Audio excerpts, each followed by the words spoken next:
Kasi iniisip ko tuloy, naka-block na naman. Oo nga eh. Tilag tayo. Where are we going? Live! Yeah. Hi! Hi, may pupuntahan kami.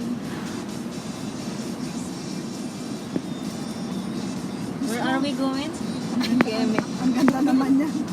Yeah. Rosy?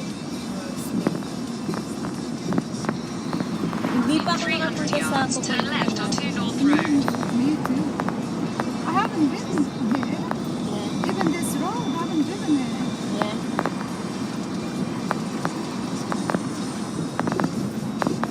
Malapit na ba tayo? Turn left onto North Road, then turn right onto Cromer Road. Turn left and turn right.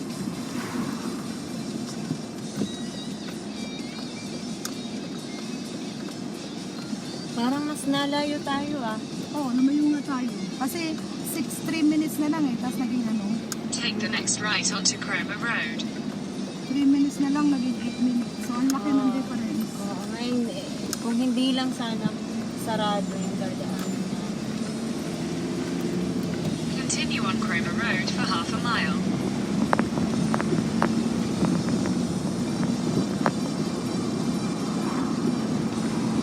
Ang bilis niya, ano yan? Ang bilis niya mag-drive. Ang bilis mag-drive talaga. Umawa ka na. Pero gusto ko yung mabilis. Talaga? Gusto ko yung dati, galit na galit ako pag... Ako naman, nasa speed naman ako. No? Oo, galit na galit ako pag sobrang bilis. Pero ngayon, sanay na ako. Gusto ko yung mabilis. Hindi ako swerte dyan sa mga pag nag-overspeed ako ng konti, may ticket ako. Pero ingat na kasi Turn right onto Main Road. may mga pulis kasi na sa gilid lang siya na hindi mo akalain nandun pala sila. Matitikitan ka talaga or papa-attend ka ng kurso. Ah, oo. Oo. Ang hirap pa naman kapag ka nabigyan ka ng ticket na gano'n. Oo. Mabawasan ba yung points mo? Ay, hindi. Turn right onto Main Road, Malalagyan ka ng points. A149. Ang malalagyan. Tapos, bago matanggal, 3 years. 5 Ay. years. Basta may mga lugar sila na naakala mo wala sila pero nandun pala. Kasi yung speed limit ata yun. Naku, yung ganda naman yung camera na yan. Thank you. At least ngayon lang tayo mag-joke. Hindi, sabi ko nga sa'yo eh, kapag pangit. Hindi naman.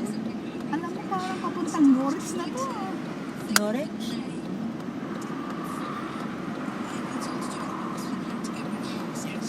3 minutes na lang, ha? Malapit